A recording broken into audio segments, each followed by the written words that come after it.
How nice is that? Fuck yeah, with the layers of gold, you just need some colour. Not to be dramatic, but I wanna... No!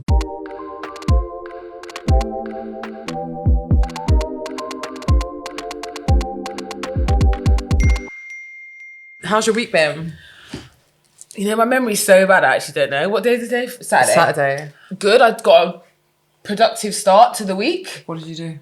I ticked things off the list this week. Good. What have you done this week? I have this thing where if I know I've got something really important to do, yeah, I'll go out and fuck myself over the night that's before. what I do. It's basically procrastinating.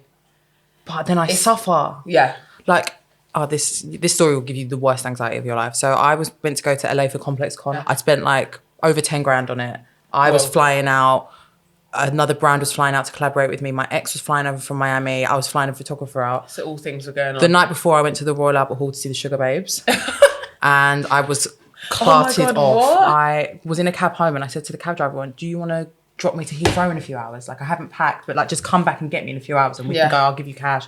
Done a sweet little deal with this guy. He was going to pick me up at 5 a.m. I woke up at 9:30 with like... Yeah, that's the worst anxiety. My flight was taken off at 9:35 from Heathrow. Had 5 minutes to get to Heathrow from South East London. Then I was just sat... You know when you just stare, just thinking that the answer's going to come to you? And yeah. Just thinking that like you're going to wake up something will happen. I went to Heathrow. Luckily, someone had been run over on the Chelsea embankment. Oh my God, your stories. Not dead though.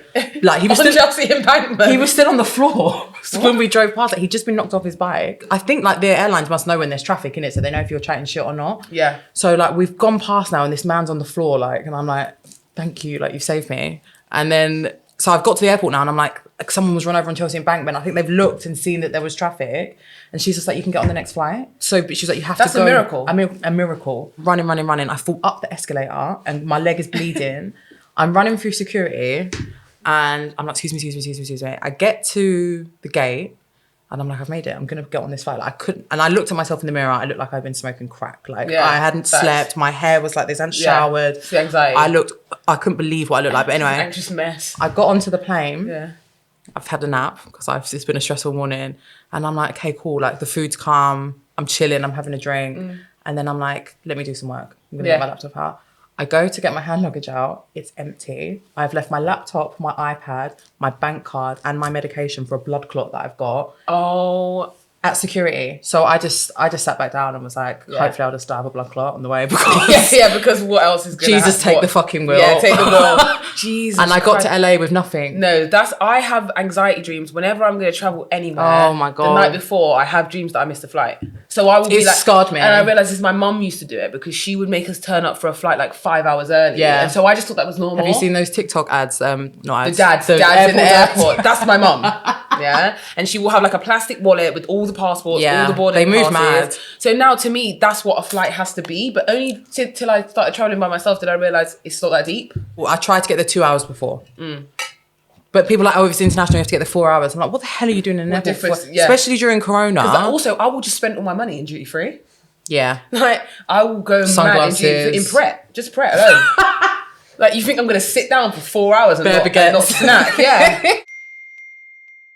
I procrastinate massively. That when I had trying to finish my degree last year, I bought a puppy.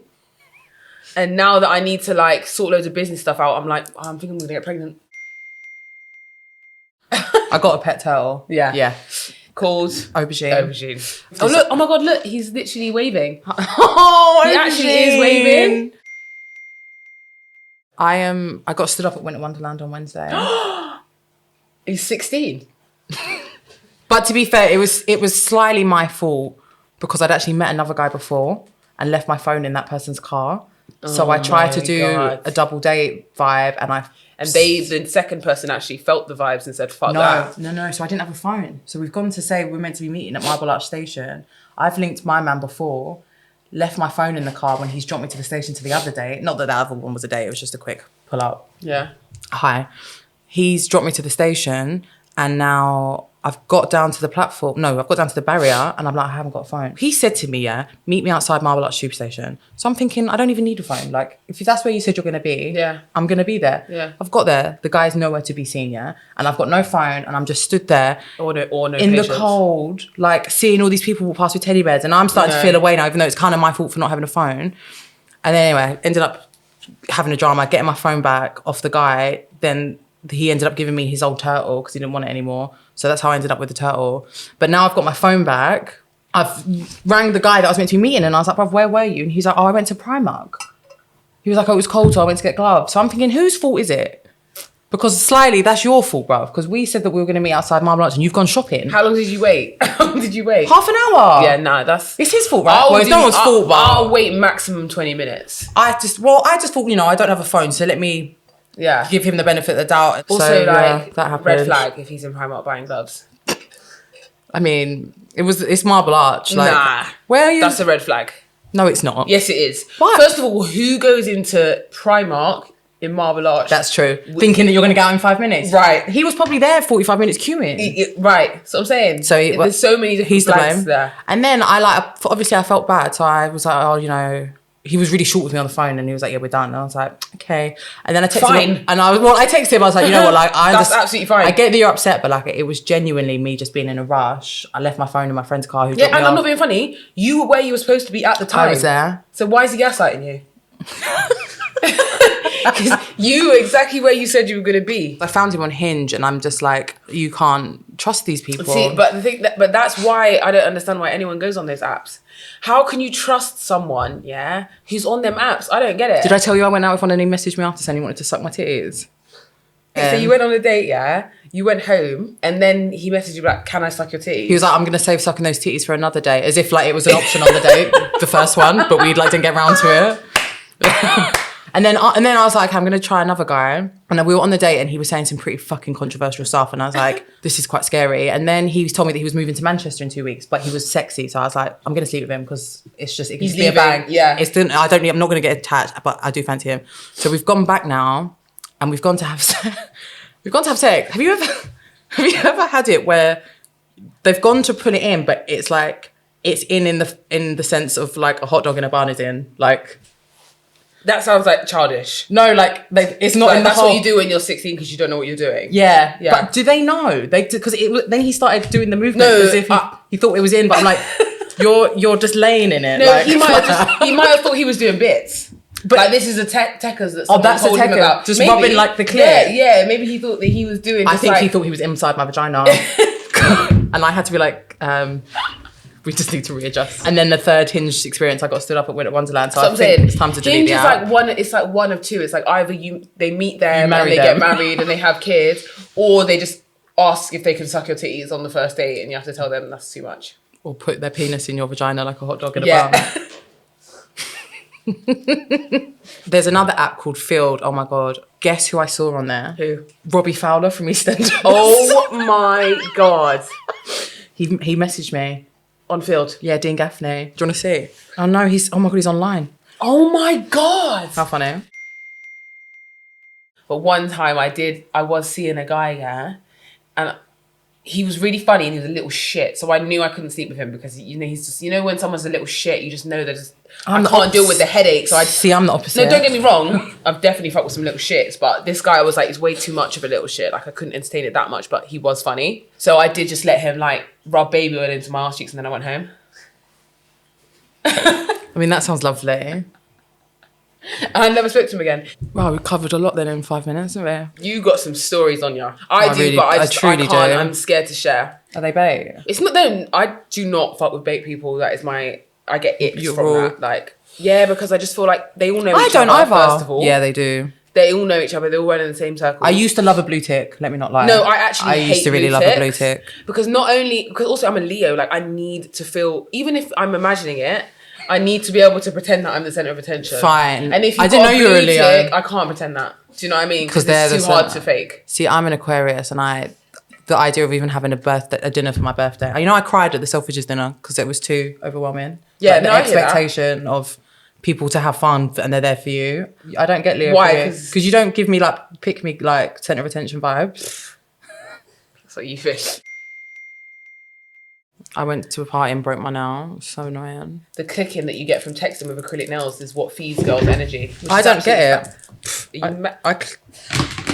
That sounds... I type like that. Duh, but if you're going in on a text and you can't quite keep the nails off the screen.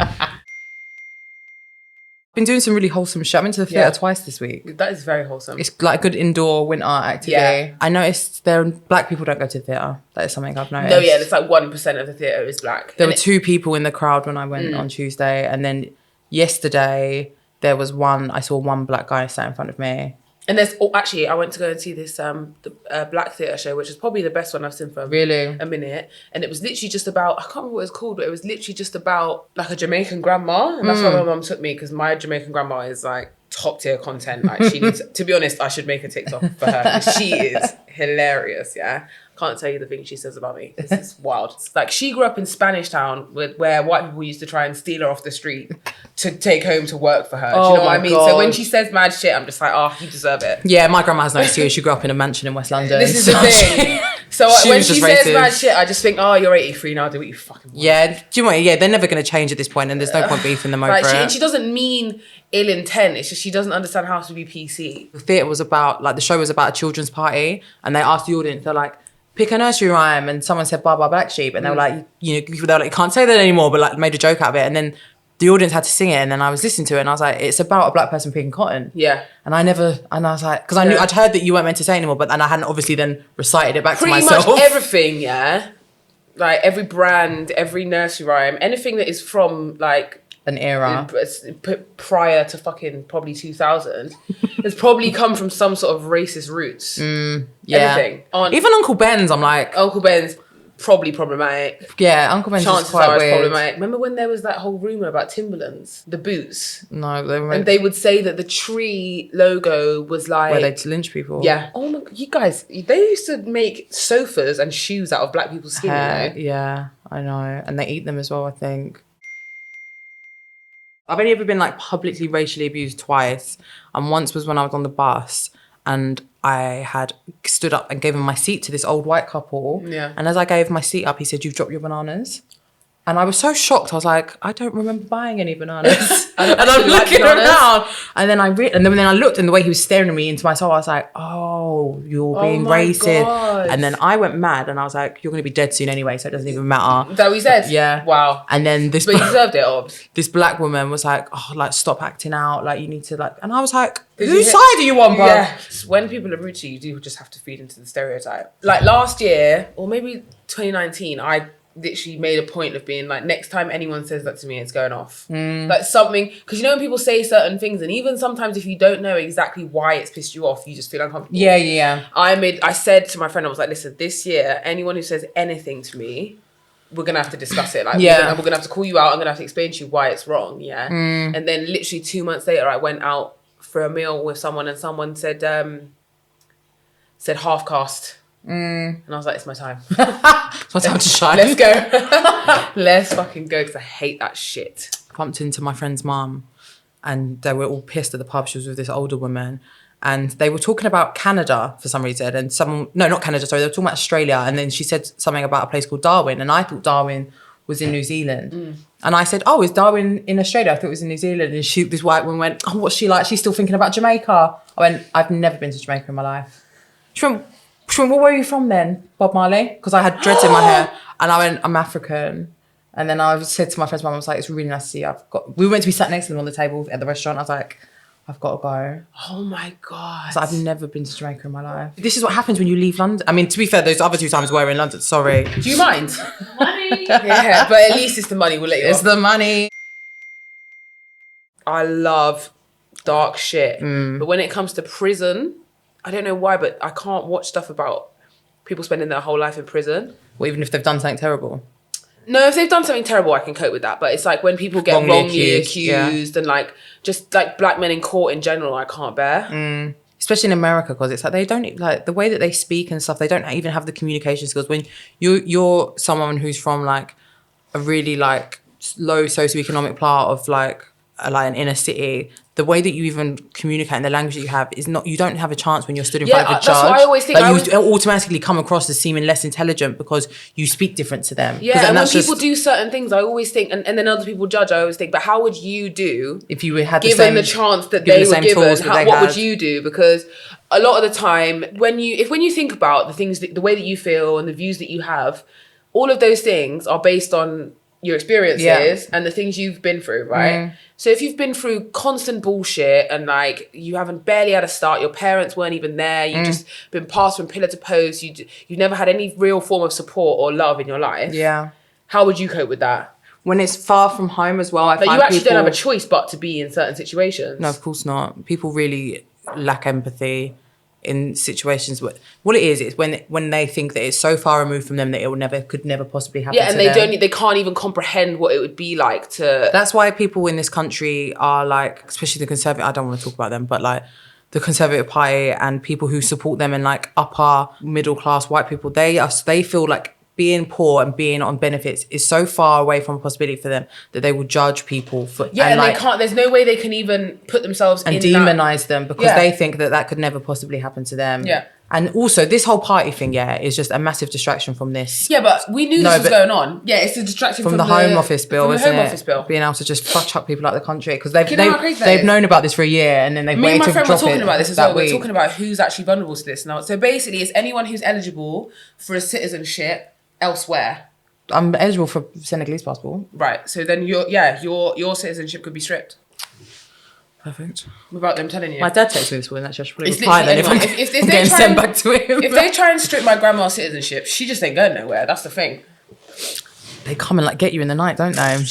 Listen, you wanna see the Oscar award winning performance that she will put on. Yeah. It basically says when the Home Secretary hasn't had a chance to see evidence or something like that. And it's literally her it mentioned because she's the one that has to sign everything off. So it's like. So is this Preeti Patel? Yeah. So it's like basically if she's too busy to look into it, she can just be like, you've got to go. And they do it without having to notify you, so you can't. Appeal it. It says there's something about your first level of appeal or something. Like, honestly, we should start a petition to deport Preeti Patel. No, seriously. She must be eligible for the rule that she's created. Surely, unless her parents have full British citizenship, I think we should deport Preeti Patel. Give her a taste of her own fucking medicine.